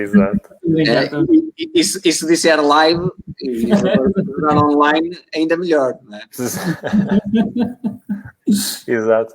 Não, eu só ia dizer que eles fazerem mais do que um desporto, obviamente, só os beneficia porque há idades em que a especialização ainda não é fundamental. Nós, quando falamos um miúdo com 5, 6 anos, poderá se introduzir numa modalidade desportiva, não é? Em algumas até mais precocemente, mas pronto, isso também tem um pouco a ver com os pais, o que é que eles acham e tudo isso. Mas os miúdos introduzem-se a uma modalidade aos 5, 6 anos, 7, 8, pronto. E, obviamente, quantas mais modalidades esportivas experimentarem, mais repertório motor têm. Mais habilidades eles terão. E depois, mais tarde, aí sim, podem escolher o desporto favorito e praticá-lo. E aí já tem um repertório motor de movimento muito mais avançado do que um miúdo que sempre jogou futebol e depois, de repente, começa a jogar basquetebol, que tem um tipo de corrida totalmente diferente, por exemplo. Os movimentos são todos diferentes, as técnicas, tudo é diferente. E o repertório motor é muito importante. Nós, por exemplo, quando vamos a uma pessoa de mais idade, ou um sénior, por exemplo, o repertório motor deles no passado é muito limitado, porque eles não tiveram educação física na escola, a não ser que tenham estudado até um ensino, portanto, o antigo nono ano, o secundário, na altura, pronto. Quem estudou o primeiro ciclo só, digamos assim, ou estudou numa aldeia, não estudou numa cidade, não tinha educação física, não tinha a ginástica militar. Nem era incentivada, não é? Nem era incentivada. Aliás, a ginástica... etc. Não é? Exatamente, e havia um certo complexo social que ainda se mantém hoje em dia. Que ainda se mantém agora até é comum muito menos. Não é? Agora é até comum ver, não propriamente aqueles parques de diversão, os parques com escorrega, etc., mas é mais comum ver aqueles parquezinhos com maquinetas de ferro. Pronto, eu não sei até que ponto aquilo é também saudável para o corpo. Mas é uma alternativa barata. Aquilo é saudável. Eu penso que aquilo só é saudável para as finanças dos municípios ou para as empresas que os vendem. Isto estou a ser muito incisivo nisso, porque aquilo não basicamente, essas máquinas não respeitam, a maioria delas, atenção, pode ser que algumas que sejam melhores, mas não respeitam a anatomia e a biomecânica do movimento. Não, porque eu já utilizei até com os meus alunos no passado esses parques e tínhamos que adaptar exercícios que não eram para aquelas máquinas para as máquinas serem boas para utilizar. Tinha que fazer exercícios que não era para aquilo. Por exemplo, posso dar um exemplo. Aquelas rodinhas fantásticas que parece o leme de uma caravela do século XV. Essas rodinhas são fantásticas, mas para quê? Para fazer, por exemplo, uma remada ou fazer umas flexões inclinadas, que para uma pessoa de alguma idade é fantástico, é suficiente fazer umas flexões, umas tensões de braços. Até isso, olha, então naquilo.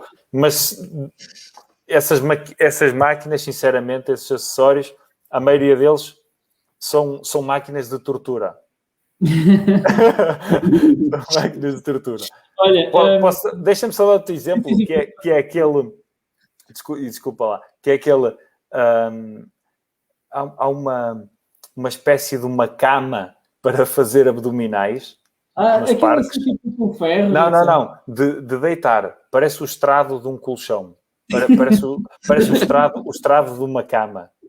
Pronto. Não sei se já se deitaram Eu acho que não. Nunca se deitaram Não. numa dessas? Então é assim. Espera aí. Aquilo... tem assim tipo uma bombazinha. Tem. Assim, para deitar as costas e parece que estás a fazer ali. Exatamente. A lombazinha é para alongar o tronco ao máximo, como nas máquinas de tortura que existiam na Inquisição e assim. É para alongar ao máximo, sem a necessidade de assistência. Sem a necessidade de estar lá alguém a puxar os braços ou as pernas. É para isso que serve. Eu uma vez coloquei um aluno nessa máquina e o que aconteceu foi que esse meu aluno tinha hérnia discal e eu disse, olha, você vai só movimentar, vai fletir a anca, fletir, portanto, a anca, alternadamente, e é o suficiente, porque você não pode fazer mais do que isso nessa maquineta. Então, ele deitou-se, o que é que ele fez? Ele ficou inclinado para trás e levou as duas pernas em simultâneo. Magoou-se. Teve logo uma dor dilacerante na coluna. Essas máquinas, pronto, têm uma componente paisagística. Mas é interessante que até elas são proibidas de serem frequentadas. Portanto, neste momento é verdade. Perigosas ou não, também são proibidas de ser frequentadas. Bem, pessoal, olha, eu agora passaria aqui temos aqui 2 comentários, embora um é que seja efetivamente útil para a nossa discussão. O primeiro é mais do teor de brincadeira.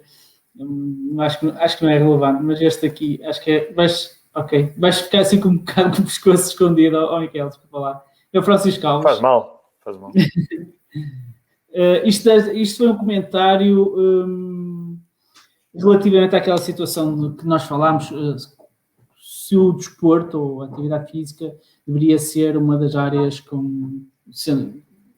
fossem desconfinadas nos primeiros meses, ou estava das primeiras prioridades. Isto foi no comentário no seguimento disso. O Francisco Alves, que também acho que é treinador também de basquetebol, não é? É sim, senhor. Foi treinador aqui do BCL, agora está no Porto. E é um grande amigo meu, a quem eu mando um abraço e um cachado, já que ele gosta. Eu também conheço, curiosidade, também o conheço, que ele é irmão de um grande amigo meu. Do David? Sim, do David, do Limiano. É o Limiano. Miquel, concordas com ele? Ironicamente, claro. Ele está aqui a ironizar, não é? Era muito bom que isso acontecesse, mas vai ser das últimas coisas. Eu também penso que vai ser das últimas coisas. Concordo. É assim... Também depois vou pedir a tua opinião, desculpa lá. Pode até não ser das últimas coisas, mas eu acredito que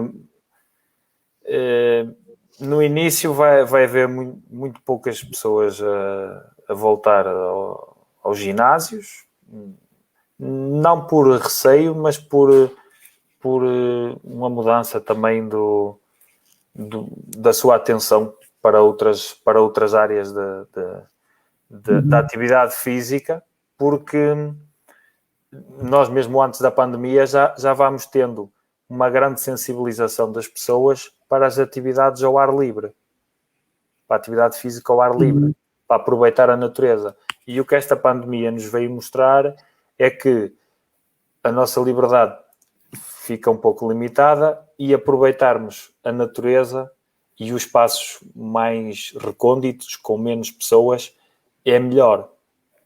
Não é? E esta consciencialização de que a natureza é o melhor local para nós estarmos mais saudáveis, agora em diante, vai ser uma grande atenção que as pessoas vão ter. E eu acredito que a atividade física vai aumentar no futuro, mas mais relacionado a atividades outdoor, mais relacionado aos desportos. Já é muito comum haver, por exemplo, muitos personal trainers a recorrerem a espaços naturais, não é? Para fazer exercícios. Sim. E existem vários grupos pelo país inteiro de atividade física outdoor, grupos de, até muitas vezes chamam-lhe ginástica militar, bootcamp militar. Muitas vezes existem estes grupos de exercício ao ar livre, porque ali há uma componente da natureza, não é? Obviamente, não é o mesmo exercício que fazem no ginásio, mas há uma grande adesão para isso. Mas também os desportos de resistência, corrida, ciclismo, todos esses desportos vão ter uma demanda maior agora no futuro. Eu acredito nisso. Porque já estavam a ter antes da pandemia, não é? Mas vão ter. E nesta área do fitness, digamos assim, vamos ter que nos orientar não só para realizar atividade física outdoor, mas também para abordar a atividade física, o exercício físico não só como,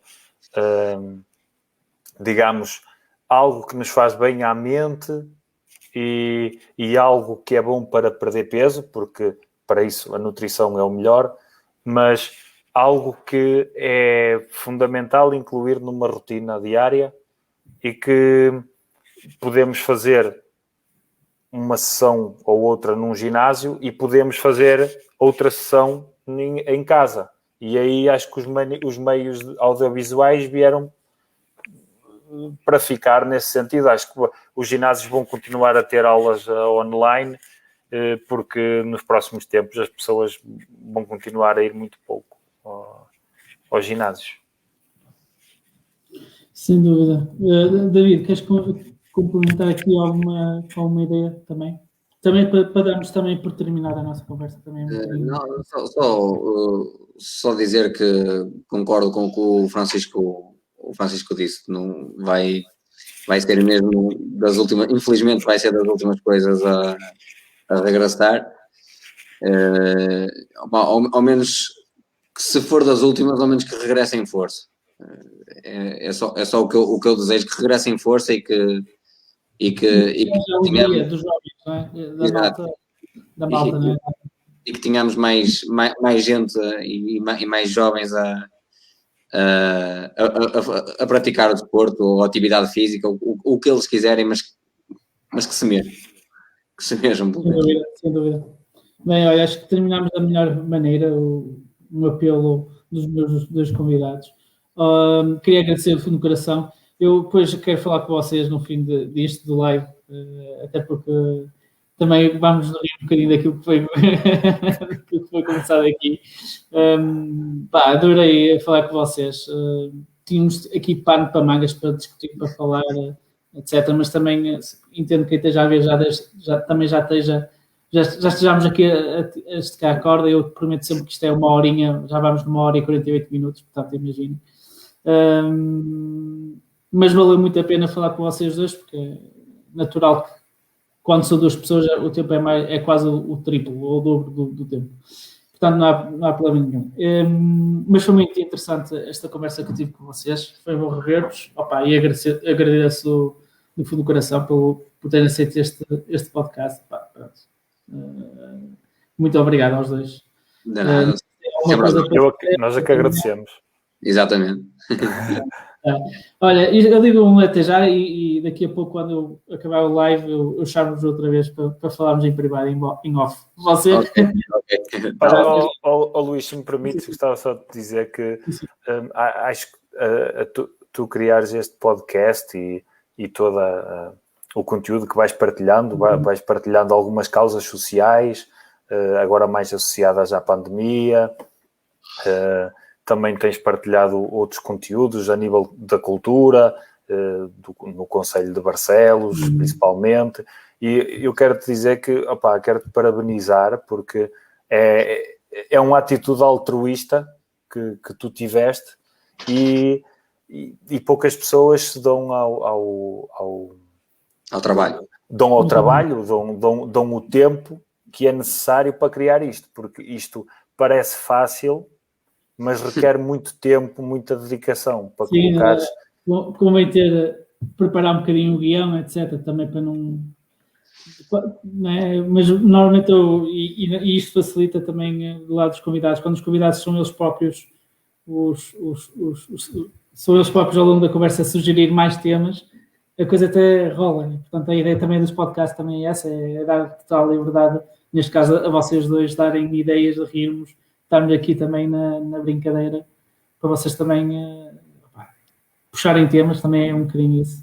Agradeço e de certeza também o David partilha a mesma opinião, isto só mesmo para partilhar, isto também só mesmo para terminar o nosso podcast. Obrigado pelo elogio e obrigado aos dois por estarem deste lado e deste lado. Ok? Eu agora gostava, podem sair e daqui a pouco também já os chamo outra vez para voltar, mas já em off, ok? Até já. Até já. Bem, terminou o podcast, vamos às notas finais. O meu próximo convidado é... notas finais. Uma nota final importante. A ReFood, a nível nacional e a nível também aqui local, conheço aqui Famalicão e Braga, estão com grandes índices de pedidos de pessoas com fome. Portanto, há naturalmente muitas... a pandemia está a provocar aqui uma onda de desemprego e de fome, de pobreza, essencialmente, pobreza na generalidade. Portanto, quem tiver comida e queira oferecer à ReFood, eles estão disponíveis para receber comida. Portanto, entre em contato com núcleos locais, acho que Braga e Famalicão têm, e aqui em Barcelos não temos. Se tiverem nas vossas residências contactos, entrem em contato com eles, de certeza que aceitarão as vossas ofertas. Oferendas, lá. O meu próximo convidado é um ex-jogador de futebol com o Porto, só podia ser um portista, não é? Um ex-jogador de futebol com o Porto que brilhou no futebol com o Porto, ganhou uma taça UEFA, por si só ganhou uma taça UEFA, vários campeonatos, taças de Portugal. Estou a falar do Clayton. O Clayton foi um dos jogadores que no início deste novo século brilhou no futebol com o Porto, principalmente no tempo do Mourinho. Vamos falar com ele e vamos ver como é que ele está atualmente. Portanto, não percam o próximo podcast, dia 10 de março, às 21h30, aqui no sítio de costume. Até lá, um grande abraço e cuidem-se, ok? Um abraço.